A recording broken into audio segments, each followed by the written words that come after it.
Well, I was born in upstate Pennsylvania in a town near Wilkes-Barre, which is definitely not the heart of the cultural center of the state. I always loved art, and I wanted to be a designer. And of course, there really was no opportunity up there for that type of career.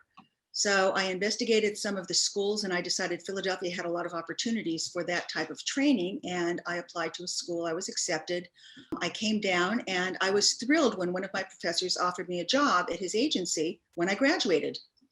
So at the agency, I had firsthand experience with clients in a variety of fields. It prepared me for being an entrepreneur later in life. And I was very, very grateful to have that kind of opportunity so young and so early after I graduated. Yeah, talk a little bit about what's your philosophy around mentoring, and what do you like to do when you meet a mentee for the first time? When I started my business, we didn't have mentorship. We didn't have entrepreneurial programs. And I think it is such an advantage in business. It is, everyone should take advantage of it. It provides an upfront, close look at business. It provides an inside spirit of information. It is unique and so important to businesses. I wish that when I began my business, we had mentoring and entrepreneurial programs like there is now. And mentorship is one of the ways you can give back. You can use your expertise, your experience, your skill to help someone who's starting the ladder.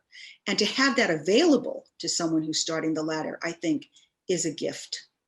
I think that it is such a special thing to be a mentor, because you're able to give your wisdom, your experience, your knowledge to someone who's just starting that path.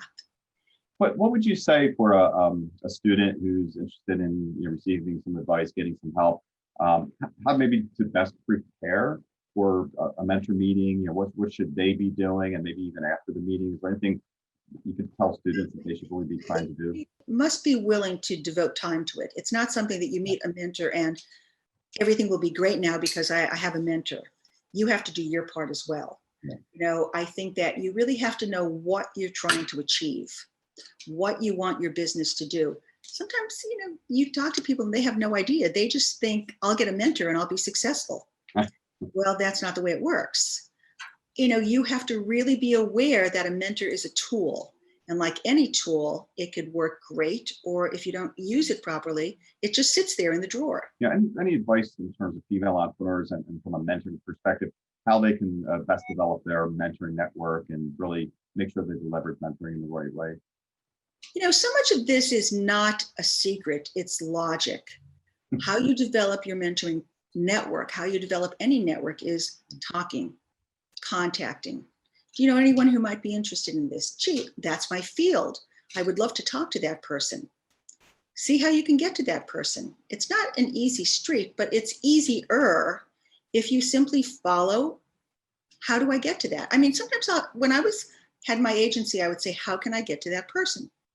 But I think actually just using your networking system, join clubs, join business clubs, networking. I mean, there are so many in Philadelphia, networking groups and business groups, but like any organization, so many people think, oh, I'll join and now I'll be successful. You have to use it.